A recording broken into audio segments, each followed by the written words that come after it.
Commander Valen sat in the grand chamber of the Galactic Council. His 4 eyes scanned the room with worry. The council members whispered among themselves. They all knew what this meeting was about. "The humans must be controlled," said Elder Mora from her floating chair. Her voice echoed through the hall. "They grow too strong, too fast." Valen shook his head. His people, the Dreth, had lived for thousands of years. They had seen empires rise and fall. But humans? Humans were different. They had only joined the galactic community 50 years ago. Yet they already controlled 12 star systems.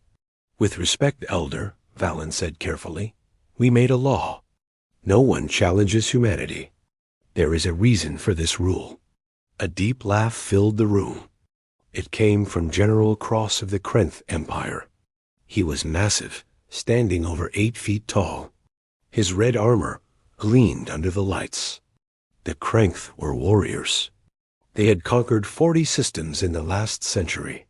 "You are all cowards," Cross said. His voice was full of pride. "Humans are weak. They have soft skin. They need machines to breathe on most worlds. What makes them special? Nothing." The council chamber fell silent. Every member knew the old stories. Stories of what happened when someone attacked humans. But Cross was young for a general. He had not lived through the First Contact War. Elder Mora spoke again.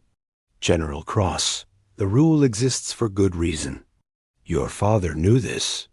He voted for it." "My father was old and afraid," Cross said. "I am not. The Krenth Empire will show the galaxy that humans can be beaten. We will take their colony on Titan 7. It is far from their core worlds. They will not even notice." Valen stood up fast. "This is madness. You don't understand what you're doing." But Cross had already left the chamber. His soldiers followed behind him. 3 weeks later, the Krenth fleet arrived at Titan 7. It was a small human colony. Only 50,000 people lived there. They mined rare metals from the planet's core. The colony had basic defenses. A few old ships. Nothing that could stop a Krenth war fleet. Cross smiled as he gave the order. "Attack." The human ships tried to fight back. They were destroyed in minutes. Cross sent his troops to the surface. The colony fell in hours. His soldiers rounded up the human workers. They locked them in holding cells. "Send a message to Earth," Cross ordered. "Tell them that Titan 7 belongs to the Krenth Empire now. If they want it back, they must surrender 3 other systems to us." His officers looked nervous, but they obeyed. The human response came 3 days later. It was not what Cross expected. A single word appeared on every screen in the Krenth fleet. "No." Then the ships appeared. They came out of faster-than-light travel like ghosts. One moment, space was empty. The next moment, 300 human warships surrounded the Krenth fleet. Cross stared at the screens in shock. "This is impossible. How did they get here so fast? Our systems showed nothing." The human fleet commander opened a channel. Her face appeared on the main screen. She looked young. Her eyes were cold. "I am Captain Lisa Stone of the United Earth Defense Force," she said. Her voice was calm. Too calm. "You have attacked a human colony. You have taken our people prisoner. This was a mistake." Cross tried to sound strong. "You cannot defeat us. We have 200 ships. Our weapons are—" "Surrender now," Captain Stone interrupted. "Release our people. Leave this system. You have 1 hour?" Cross laughed. "Or what?" "Or we show you why the Galactic Council made their rule," Stone said. The screen went dark. Cross prepared his fleet for battle. He had more ships. He had better armor. The humans would break against his forces like waves against stone. The battle lasted 17 minutes. When it was over, only 12 Krenth ships remained. The rest were destroyed or disabled. Cross's flagship was burning. His soldiers were dead. He sat in his command chair, surrounded by smoke and alarms. Captain Stone's face appeared again on his screen. "You were told never to challenge humanity," she said. "Now you know why. But your lesson is not over yet. We are coming for your home world, and we will teach your entire empire what happens when you hurt our people." The screen went dark again. Cross realized the terrible truth. The humans had been holding back. For 50 years, they had been holding back. And now, because of him, they would hold back no more. News of the Titan VII battle spread across the galaxy in hours. Commander Valen watched the reports with a heavy heart. He had tried to warn them. Now the humans were moving. Across human space, fleets assembled. Ships came from every colony. Factory stations worked day and night. The humans were not just sending soldiers. They were mobilizing everything. General Cross sat in the emergency council on his home world of Krenth Prime. His leaders were angry. Very angry. "You have doomed us all." High Commander Rax shouted. He was old. He had served in the wars before. "Do you know what you have done?" Cross tried to defend himself. "We still have our main fleet. We have 5,000 ships. The humans only have—" "The humans have enough," Rax interrupted. "Send them a message. Offer peace. Offer anything. Before it is too late." Cross sent the message that night. He offered to return the colony. He offered to pay damages. He offered to sign a treaty. The human response came quickly. "Surrender your military fleet. Surrender your government.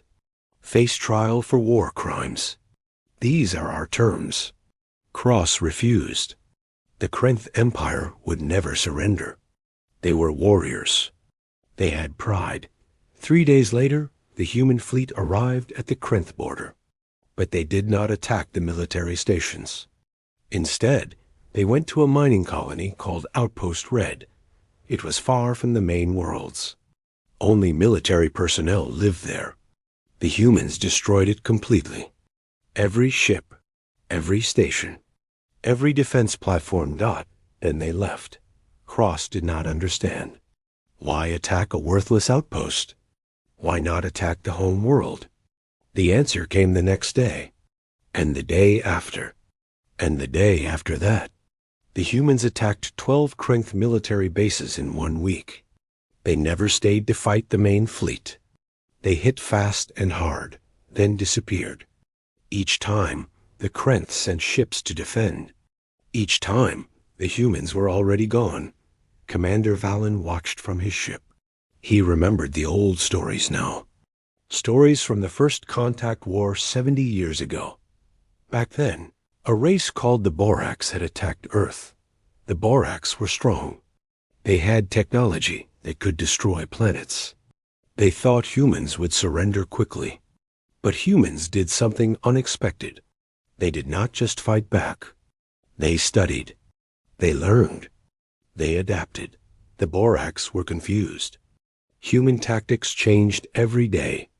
One day, humans fought in formations. The next day, they split into small groups.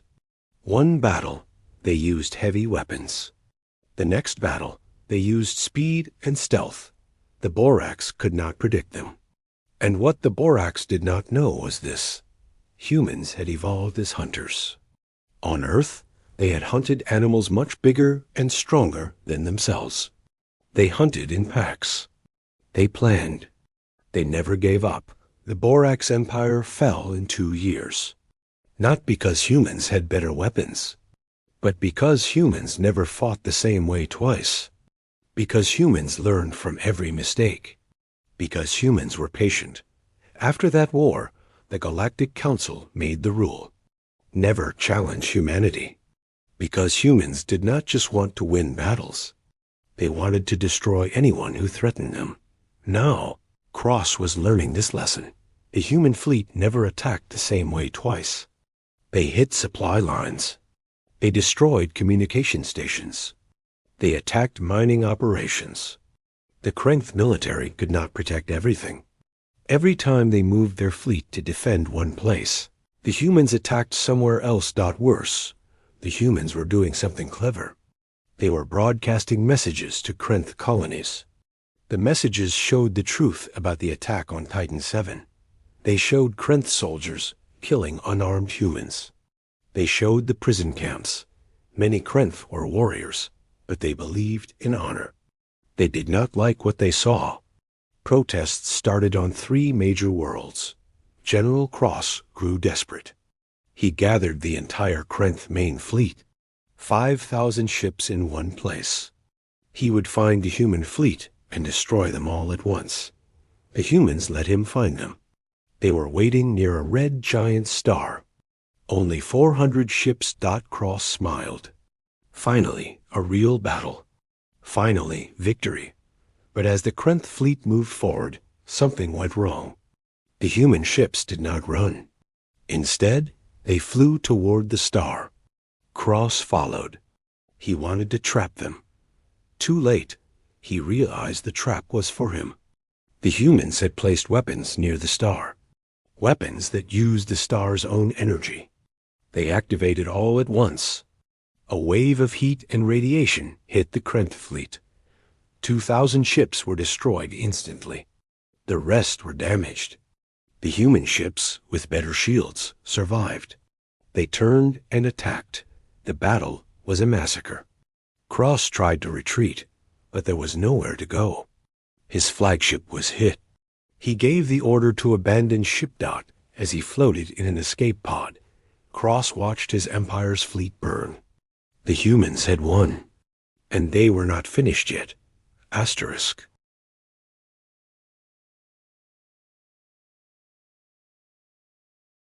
The Galactic Council met in emergency session. Every member was present. They watched the reports from Krenth space with growing fear. The human fleet had not stopped. After destroying the Krenth military, they moved to Krenth Prime itself. The home world. 20 billion Krenth live there. Elder Mora spoke quietly. They will destroy the entire planet, just like the old days. But Commander Valen shook his head. No, watch. The humans are different now. The human fleet surrounded Krenth Prime. Every defense satellite was destroyed. Every orbital station was taken. But the humans did not fire on the planet. Instead, Captain Stone sent a message. It was broadcast to every screen on the planet. People of Krenth Prime, she said, your leaders attacked our colony. They killed our people. They took prisoners. We have come for justice. On the planet's surface, citizens watched in fear. They expected death from above. But Captain Stone continued, we do not make war on civilians. We do not kill the innocent. But your government must answer for its crimes. Surrender General Cross and the High Command. Do this, and no more blood will be spilled. The Krenth people understood. The humans were giving them a choice. The humans were showing mercy. 6 hours later, the Krenth government surrendered. General Cross was handed over in chains. The High Command came with him. They would face trial for war crimes. But the story did not end there. Captain Stone addressed the Galactic Council next. Her ships remained in Krenth space. Her message was clear. For 50 years, humanity has followed your rules, she said. We joined your council. We respected your laws. We stayed in our space. And what happened? You let an empire attack us without consequences. You let them take our people. You did nothing. Elder Mora tried to speak. Captain Stone, we did not authorize. You did nothing, Stone repeated. Her voice was harder now. The Galactic Council is weak. It cannot protect anyone, not even itself. So here are the new terms. The council members listened in silence. They had no choice. First, Stone said, humanity will keep a fleet in every sector. We will respond to any attack on any member world. Not just human worlds. Any world. Second, any empire that attacks civilians will face Earth justice. Your laws are too slow, too weak. Ours are faster. Third, the Council will have real power, not just words. We will help you build it, but it will be fair to everyone, big empires and small colonies alike. Commander Valen considered her words carefully. These terms were harsh, but they were not cruel. The humans wanted order, not conquest. They wanted justice, not empire. And if we refuse? Asked Elder Mora. Captain Stone's expression did not change. Then we leave the Council. We protect only ourselves and our allies. The rest of you can face the next General Cross alone. There will always be another one. The Council voted that same day. The terms passed. Not everyone was happy, but everyone was alive. That was more than the Krenth could say. In the weeks that followed, things changed quickly. Human ships patrolled trade routes. Pirates disappeared. 3 small wars stopped before they started. The humans did not take territory. They did not demand tribute. They simply kept the peace. Commander Valen visited Earth for the first time. He met with human leaders in their capital city. He asked the question that troubled him. Why? He said, "You have the power to rule the galaxy. Why do you choose to protect it instead?" The human ambassador, an old man named Director Cole, smiled sadly. "Because we remember," he said. "We remember when we were weak, when we had no one to protect us. When the Borax came, we almost died. We survived because we learned to fight." He walked to a window. Outside, the city stretched for miles. Millions of humans going about their lives. "But we also remember what it felt like to be afraid," Cole continued. "We remember being helpless. We will not let others feel that way. Not if we can stop it." Valen understood then. Humans were not the strongest race because of their weapons. They were strongest because they refused to forget their past. They used their power to protect, not to conquer. Back in Krenth space, General Cross sat in a human prison. He would spend the rest of his life there. Every day, he thought about his choices. He had been warned. The entire galaxy had warned him. Never challenge humanity. Now, it was too late. But perhaps, Valen thought, it was too late for the better. The galaxy had a protector now. A strong one. A fair one. And everyone would sleep better because of it. The end. Asterisk.